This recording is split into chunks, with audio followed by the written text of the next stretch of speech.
नमस्कार दोस्तों। यह कहानी राजस्थान के कोटा शहर की एक भूतिया हवेली के बारे में है। यह हवेली राजा महाराजा के समय में बनाई हुई थी, लेकिन पिछले 18 सालों से इस हवेली में आज तक कोई भी रहने के लिए नहीं आया। इच्छा होने पर भी इस हवेली में कोई भी नहीं आ रहा है, क्योंकि लोगों का कहना था कि इस हवेली में भूत प्रेत का साया है। जब अजीत को इस हवेली के बारे में पता चला तो उसने तय किया कि वो इस रहस्य को जानकर ही रहेगा। क्यों लोग इस हवेली में नहीं आ पा रहे हैं? उसने मजबूत इच्छा शक्ति से हवेली में रहने की पूरी तैयारी कर ली। जब उसने हवेली के अंदर जाने के लिए पैर आगे बढ़ाए तो दरवाजे पे किसी अनजान व्यक्ति ने उसे रोक लिया और नज़दीक जाके बोला, कौन हो आप और किधर जा रहे हो? अजीत ने जवाब देने के बजाय उसने सामने से सवाल किया, जी आप कौन? मेरा नाम अर्जुन है और मैं यहीं पास में ही रहता हूँ। अजीत ने कहा, ओह अच्छा, मैंने सुना है कि यह एक भूतिया हवेली है और यहाँ कोई नहीं आ पाता, इसीलिए मैं इस हवेली में एक दिन रुकने का फ़ैसला किया है। अर्जुन ने कहा, जी हाँ, आपने सही सुना है और आप भी अंदर मत जाइए। मेरी माने तो आप भी वापस लौट जाइए, यहाँ बहुत खतरा है। यह सुनकर अजीत खुश हो गया, जैसे उन्हें कोई लॉटरी लग गई हो। अर्जुन ने उसकी खुशी को देखकर बोला, आप क्यों खुश हो रहे हो? आपको तो भूत का नाम सुनकर डर लगना चाहिए। शायद आपको पता नहीं होगा कि मैं भूत प्रेत में काफ़ी दिलचस्पी रखता हूँ। अगर इस हवेली में भूत है तो मैं अंदर ज़रूर जाऊँगा और सारी सच्चाई का पता भी लगाऊँगा। इतना कहकर अजीत उस हवेली में चले गए।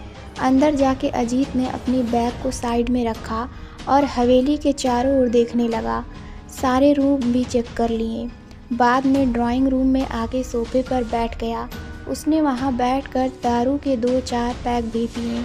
वहीं अचानक उस रूम में लाइट एक बल्ब चालू बंद होने लगा, लेकिन अजीत ने उस पर ध्यान नहीं दिया।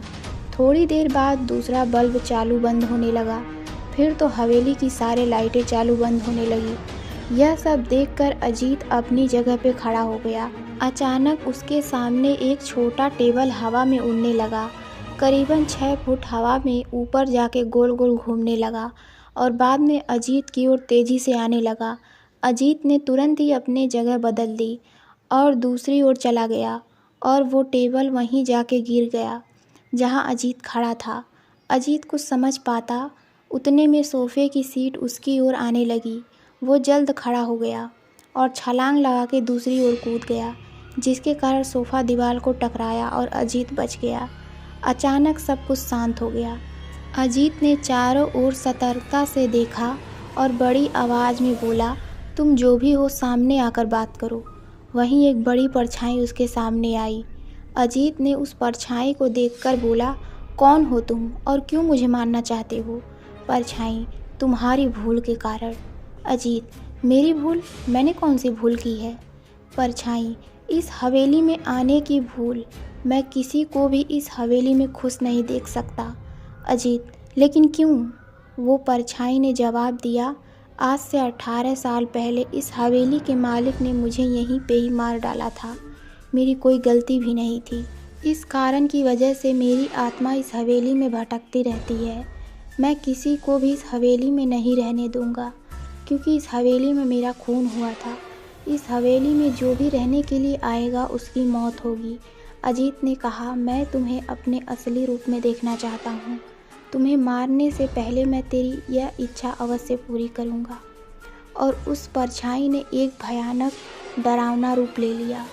उसका चेहरा इतना भयानक था कि अजीत भी एक क्षण के लिए डर गया था, लेकिन दूसरे ही क्षण उसने अपने आप पर काबू पा लिया।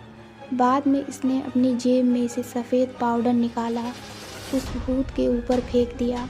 भूत के ऊपर पाउडर पड़ते ही वो जलने लगा। बड़ी बड़ी ज्वाला उठने लगी। वो बहुत ज़ोर ज़ोर से चिल्लाने लगा और बाद में पूरी तरह से जल गया।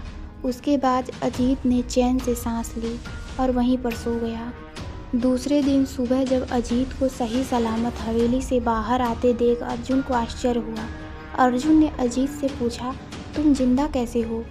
जब अजीत ने अर्जुन को कल रात को घटी घटना को पूरी तरह से बताया और बोला, यह हवेली भूतिया हवेली नहीं रही। तो दोस्तों, आपको यह कहानी कैसी लगी, प्लीज़ हमें कमेंट में ज़रूर बताइए। धन्यवाद।